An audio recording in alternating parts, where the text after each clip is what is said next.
Micawber by John Lithgow.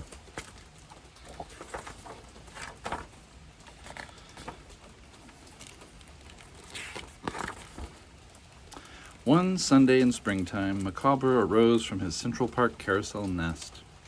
He straightened his whiskers and polished his nose and set off for the place he loved best.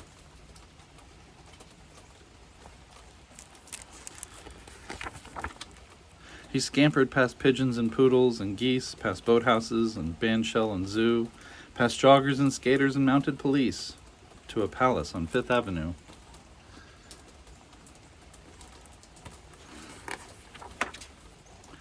For inside was a splendid collection of art, a sight for a squirrel to treasure, a feast every week for his eyes and his heart, which Micawber could savor at leisure.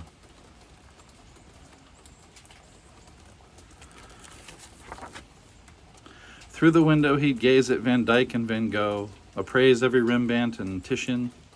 He would scrutinize Rubens, peruse each Rousseau, inspect each Lautrec and Cassette and Miro.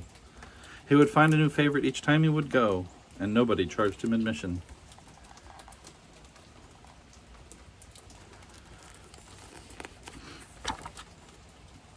But a stranger appeared this particular day as Micawber peered down through the skylight.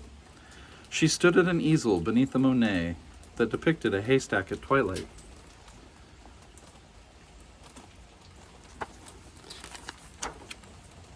Micawber observed her for hours on end as she copied each texture and shade. He noted the stroke of each brush she'd extend, the rare concentration and care she'd expend.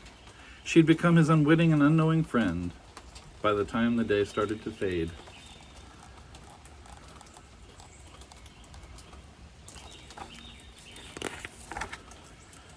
So he hid in the box where her paints were all stowed while she bicycled home unawares. Then he sneaked himself into her modest abode as she hauled her equipment upstairs.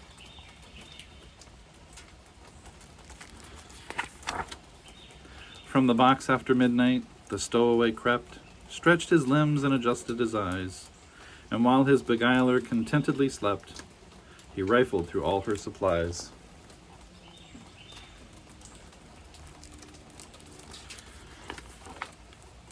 Micawber's dull life, with its tedious toils, all at once seemed 100 times duller, as he straddled a palette and squeezed out some oils and discovered the wonders of color.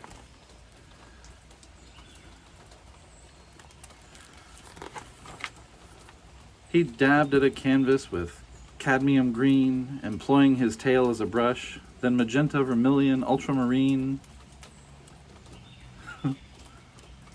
alizarin crimson, and bright tangerine. Such a radiant rainbow he had never seen, so splashy and lavish and lush.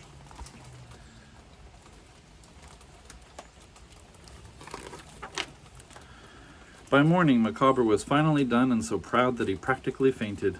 He'd been looking at paintings from day number 1, but never a painting he'd painted. Looks like a Jackson Pollock.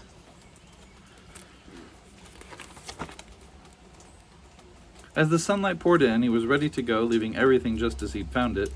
Through the transom he scrambled, his canvas in tow, rolled up with a shoelace tied round it. Where's my shoelace? A truck trundled by as Micawber lit. On the side it said, "Park Sanitation." He bounded aboard it, ignoring the grit, and completed his peregrination.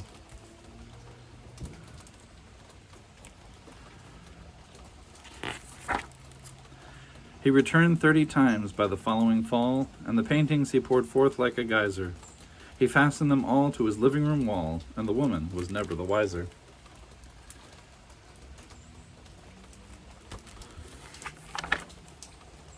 So if some July you should chance to pass by a Viridian Central Park dale, look round for a squirrel with a gleam in his eye and some paint on the tip of his tail.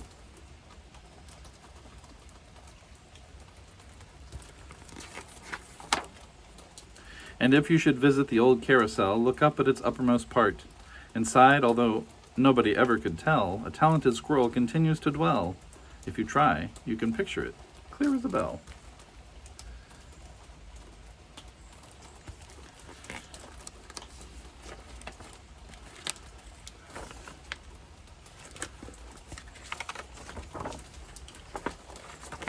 Let's see if I can do this.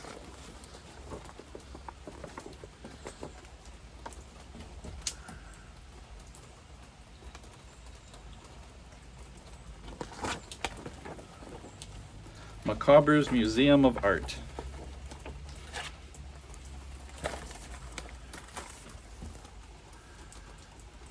And this is you'll probably recognize this from a self-portrait that Norman Rockwell did of himself.